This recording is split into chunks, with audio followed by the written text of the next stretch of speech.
بسم اللہ الرحمن الرحیم۔ السلام علیکم۔ میرا نام شوکت جاوید چوہان ہے اور میں آپ کی خدمت میں روزانہ کی بنیاد پر یا ہفتے کی بنیاد پر کائزن پیش کرتا ہوں۔ آج 10 اکتوبر ہے اور سال ہے 2020 اور دن ہے ہفتے کا۔ میں آج آپ کی خدمت میں ایک اور کائزن پیش کر رہا ہوں۔ اس کائزن کا تعلق انسپیکشن گیجز سے متعلق ہے۔ کوئی بھی پارٹ جب بنایا جاتا ہے اس کی انسپیکشن بھی ضروری ہوتی ہے کہ یہ پارٹ صحیح بنا ہے یا نہیں بنا، کوئی اس میں خرابی تو نہیں، اس کی کوالٹی صحیح ہے۔ اس کے لیے جو انسپیکشن پیرامیٹرز ہوتے ہیں وہ ہوتے ہیں gauges, inspection gauges, snap gauges, plug gauges. تو آج کی میری ویڈیو جو ہے اس کا تعلق بھی انہی گیجز سے متعلق ہے، ان گیجز کی نمبرنگ سے متعلق ہے۔ سب سے پہلے تو وہ آپ نے فرض کیا آپ کے پاس 100 گیجز ہیں، سب ملا کے، سنیپ گیجز بھی، پلگ گیجز بھی اور انسپیکشن گیجز بھی۔ آپ اس کی لسٹ بنا لیں۔ فرض کیا آپ کے پاس 100 گیجز ہیں بشمول انسپیکشن، پلگ اور انسپیکشن گیجز۔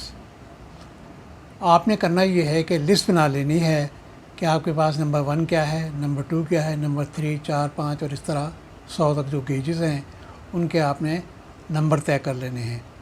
اس کے بعد آپ نے گیج کے اوپر جیسے چابی کے گچھے کے ساتھ ایک ٹیگ لگا ہوتا ہے، اس طرح کا ٹیگ جو ہے آپ نے گیج کے اوپر لگا لینا ہے اور گیج کا جو نمبر ہے وہ آپ نے اس کے اوپر چھاپ لینا ہے۔ اس سے کیا ہوگا کہ لسٹ کے مطابق آپ نے گیج کو جو نمبر دیا ہے وہ نمبر آپ کو ٹریس کرنا آسان ہوگا۔ فرض کیا آپ کا انچارج آپ سے کہتا ہے کہ جی 50 نمبر پلگ گیج جو ہے وہ لے آؤ، تو آپ کو آسانی ہوگی۔ آپ نے الماری کے اندر لسٹ لگا رکھی ہوگی اور الماری میں خانے بنائے ہوں گے کہ 50 نمبر کا جو گیج ہے، وہ جو پلگ گیج ہے وہ کہاں رکھا ہوا ہے۔ آپ جائیں گے لسٹ میں دیکھیں گے کہ ریک میں کون سے خانے پر گیج رکھا ہوا ہے، آپ کو وہ نکالنے میں آسانی ہوگی۔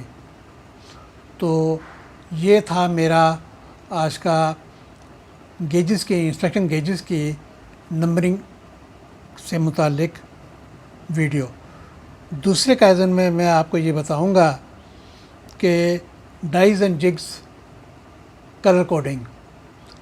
کسی بھی فیکٹری میں کوئی بھی پروڈکٹ جو بنایا جاتا ہے اس میں مختلف قسم کے ماڈلز ہوتے ہیں۔ کرنا یہ ہوتا ہے کہ ماڈل اگر فرض یا ریک میں مختلف ڈائز یا گیجز یا ڈائز یا جگز رکھی ہوئی ہیں تو ان کا پتہ نہیں چل مکس ہو جاتی ہیں، پتہ نہیں چلتا یہ کون سے ماڈل کی ہیں۔ تو اگر فرض کیا ایک ماڈل ہے اس کا آپ کلر کر دیتے ہیں گرین، تو دوسرا جو پارٹ ہے اس کی جو ڈائی اور جگ ہے اس کو آپ کلر کر دیتے ہیں پرپل۔ تو اس سے کیا ہوگا کہ آپ کو آسانی ہوگی کہ جی کون سے ماڈل کی ڈائی آپ کو چاہیے۔ آپ ریک میں جائیں گے اور آپ کے پاس لسٹ بھی ہوگی، اس لسٹ کے مطابق ریک پہ نمبر لگے ہوں گے، آپ اس میں سے جگ کو نکال کے اپنے پروسیس میں لے آئیں گے۔ میرا اگلا جو کائزن ہے وہ یہ ہے کہ عام طور پر انڈسٹری میں اگر فرش پر پینٹ کر لیا جائے، جیسے فرش کا جو ورکنگ ایریا ہے اس میں گرین، جیسے گھاس کا رنگ گرین ہوتا ہے وہ کر لیا جائے، اور اس کے بعد جو پیسیج ہے جس میں آدمی چلتا ہے، ورکر چلتا ہے، آتا ہے جاتا ہے، اس کو کر دیا جائے لائٹ گرے۔ اور یہ جو گرے پورشن ہے یہ ہوتا ہے 4 فٹ چوڑا، اور اس کے کناروں پہ رائٹ اور لیفٹ میں یلو کلر کی 4 انچ کی پٹیاں یہ لگا دی جاتی ہیں تاکہ یہ ایک پیسیج بن جائے۔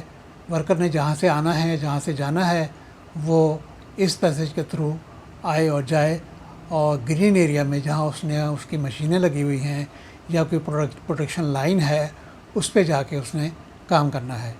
تو یہ بھی انوائرمنٹ کے لحاظ سے یہ اچھا لگتا ہے۔ میرا اگلا کائزن اس کا تعلق الیکٹرک سینسر سے ہے۔ یہ عام طور پہ بہت سارے ہوٹلوں میں دیکھا گیا ہے کہ کسی کوریڈور میں بہت ساری لائٹیں لگی ہوئی ہیں، ایک انسان جب وہاں داخل ہوتا ہے تو وہ سینسر جو ہیں وہ لائٹوں کو آپریٹ کر دیتے ہیں اور وہ لائٹیں آن ہو جاتی ہیں۔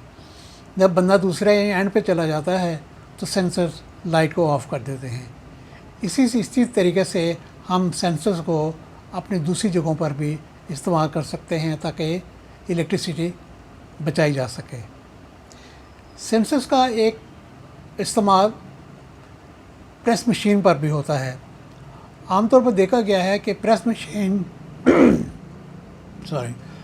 مشین پہ لوگوں کے ہاتھ زخمی ہوتے ہیں، ہاتھ کٹ بھی جاتے ہیں۔ تو اس کو کرنے کا طریقہ یہ ہے کہ ورکر کا ہاتھ نہ کٹے اور نہ زخمی ہو، تو یہ کریں کہ ٹول پر جو ورکر بیٹھا ہوا ہے اس کے سامنے آپریٹنگ بٹن لگے ہوتے ہیں، 2 بٹن ہوتے ہیں، ایک رائٹ پہ ایک لیفٹ پہ۔ ان بٹنز کے سائڈوں میں سینسرز لگا دیا جائیں۔